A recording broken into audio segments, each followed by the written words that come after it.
I wear hearing aids and I travel a lot. I want to share my tips and advice and ways to make it a little easier to travel if you're a hard of hearing person like me. I'm Lainey. Make sure you subscribe below if you want some more travel tips, advice, and gear reviews. So in this video, we're going to talk about things to pack.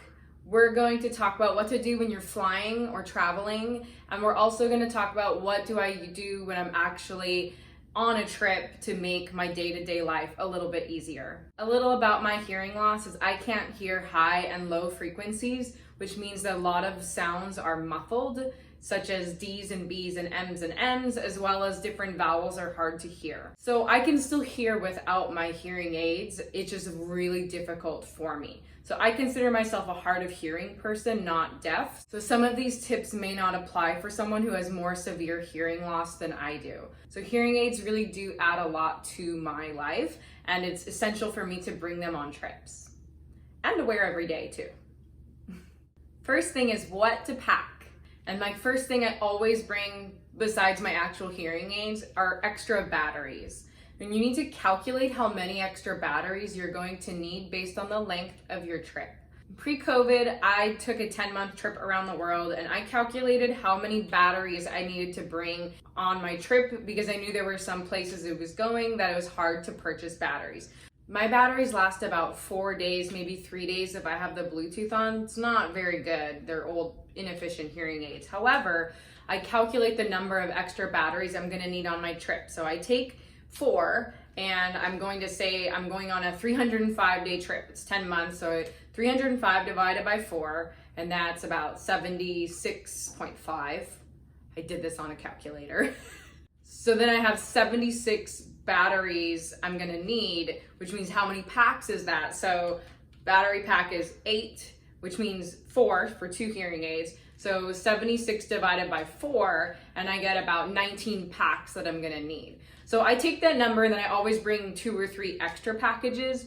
I brought 20 packs of these on my trip. It was a lot to carry in my backpack. Could have purchased them around the world. I just didn't really want to have to try to find them in Southeast Asia. So some countries it's really easy to find hearing aid batteries and purchase them. You can always Google hearing aid accessories Bangkok and find different places to purchase them.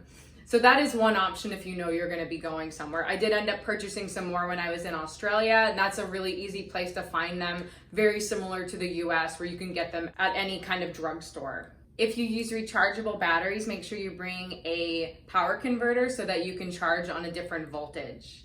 The next most important thing I bring is a little dehumidifier. This one is the Hello Hen Mini Dry Aid. My audiologist recommended this one, and the reason I love it is it's tiny. So it fits in a purse, it fits in my fanny pack, it fits in my backpack, no problem. So I can always make sure I have a dehumidifier for me. I even hiked with this on the Camino. These aren't just for humidity, it's for sweat as well. This also saved my hearing aids when I accidentally jumped into a pool with them and I popped them in here. I didn't use them for 3 days and they actually still worked afterwards. So this little dryer is great. You can recharge it. However, it's metal, so you have to do that in an oven, and it's not always easy to find an oven when you're on the road. While plastic is a little better because you can recharge these in microwaves, I couldn't actually find any that were this size in a plastic. I do really love this, and it has worked for all 10 months of my trip, and I still use it today.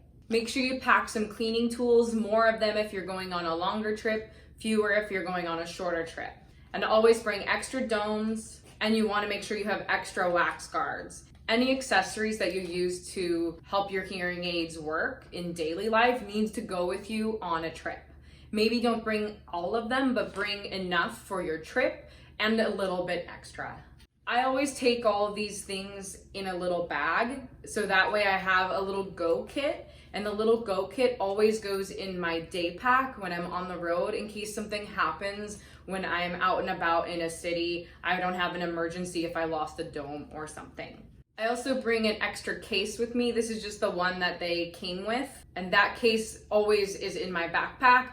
And if I'm not using this case with me, I always have my dehumidifier case. But there's always a case on my body when I'm traveling. Say it starts raining and I need to take them off, or say I'm just sweating too much and I need to take them off. So always bring a case with you. If you're going on a long trip, more than 2 weeks, and you're really afraid of something happening to your hearing aids, bring a backup pair. I brought a backup pair. I don't really like these ones, but I was so glad that I had them because when I had pool damage from my hearing aids, I needed to wear the backups for a few days. And you just never know if something happens, if your bag gets stolen or your hearing aids, you misplace them. Having a backup will really help you have that peace of mind. I always bring extra Ziploc bags in case I need to put them in for waterproofing. So if I'm hiking and it starts raining, I always put the case into the waterproof bag. If you're in Southeast Asia, it starts raining, waterproof bag. You can also use a dry bag. I used this for when we were in Southeast Asia and we were going to beaches. I always made sure to put it in a little Ziploc to keep the sand out and then everything in the big dry bag so that nothing would happen to my hearing aids while we were in lagoons or anything, or if I wanted to take them out while we were riding motorbikes if the helmet was bothering me. So you want to make sure you have some kind of dry bag if you're going to like a beach or a tropical area. Highly recommend that. But always bring Ziplocs.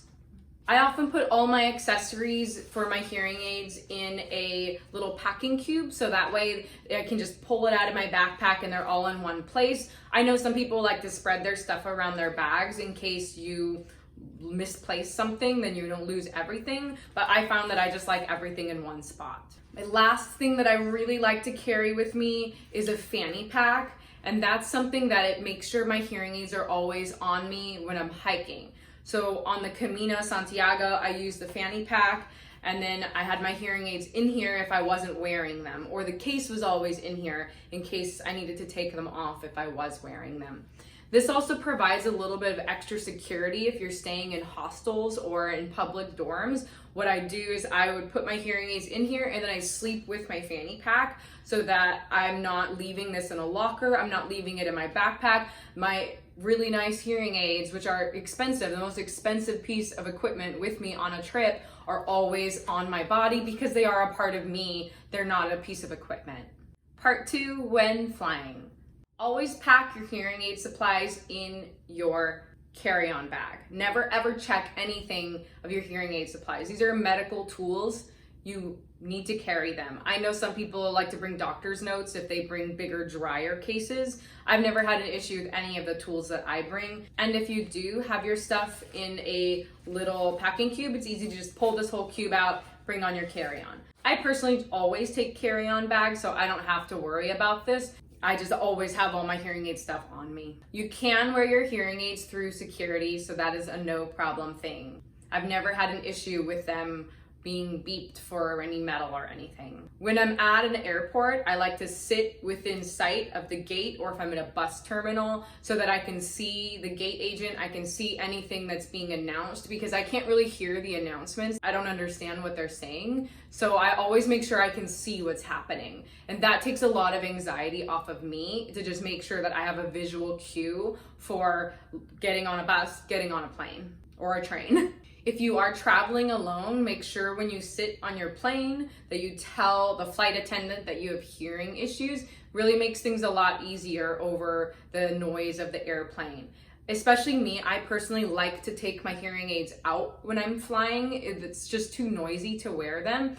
And then I take my little case or my other case, I put my hearing aids in the case and it goes in my fanny pack, which is on my body. Or the case goes directly into my carry-on bag. Never, ever, ever put this in the seat back pocket. Part 3, things to do on your trip. We talked a little bit about making a go bag. And I always just make sure I have a couple extra batteries, domes, and cleaning supplies with me in my day bag, or in my purse, or in my fanny pack. I always bring an extra case with me in case I need to take them off and I get really sweaty or I go swimming. Make sure to always carry those plastic bags with you in case it starts raining, or if you go swimming, or if you're getting on a boat, especially you're at the beach. Plastic bag does so much to protect your hearing aids in the case. Always put the case in the bag. Tell your friends or your travel companions that you are hard of hearing. You meet some new people and it makes it a lot easier for you if you just express your needs as a hard of hearing person, and then you can have your new friends make sure they're facing you and talking towards you, and life is much easier. I always find that people are really accommodating when I tell them ways to communicate a little better with me. Sometimes I don't even take my hearing aids with me to the beach since I can kind of hear without them, but make sure you're telling your travel companions that you're not wearing them. I don't like to wear them when I'm hiking, and I rely heavily on my travel companions to make sure that there's traffic noise and I'm not being unsafe. So if I was going alone, I would maybe rethink that strategy a little bit, but again, that's up to you and your personal choice. And once again, to reiterate, always take them out before you go swimming. Always, always, always double check. Of course, the one time I went swimming alone, I forgot to take them out.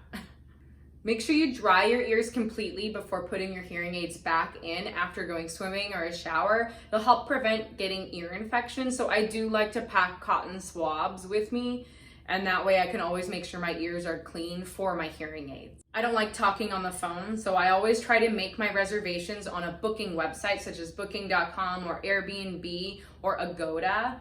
And that way I can always see exactly what I'm getting and the prices. There's no confusion for me if I misheard something. I always use Google Maps to get around so I don't have to ask for directions, but another really good thing is make sure you have a working cell phone plan, or that you get a local SIM card. Making sure you have data means that you can use Google Maps so you don't need to rely on hearing someone else's directions. I often use Google Translate for conversations, and that way you can visually see, and sometimes I have the other person actually type in something so that I can read it in English. You can always download the language of the countries that you're going to ahead of time on Google Translate, and that way you won't use as much data or Wi-Fi on your phone.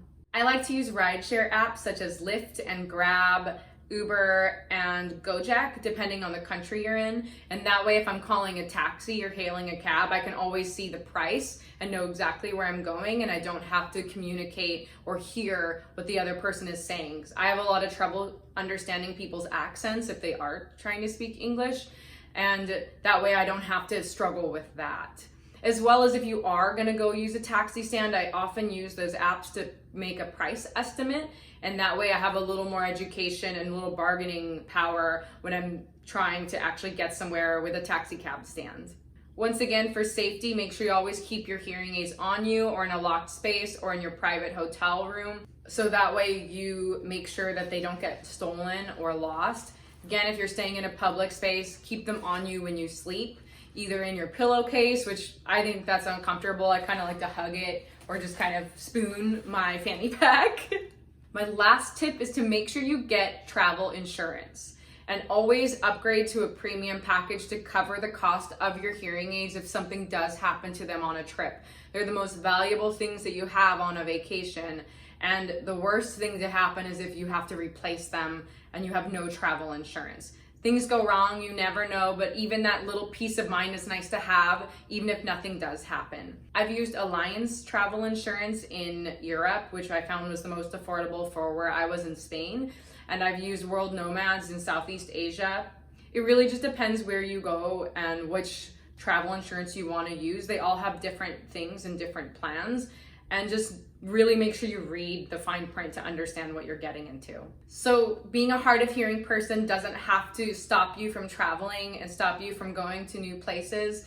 There's just a couple more things you have to do, a couple more things you have to pack, and you can have a really nice vacation or a really nice adventure. Make sure you subscribe if you want more tips, advice, if you have more questions, or you want to know more about my hearing loss or about hearing aid travel, just, pop a question in the comments below.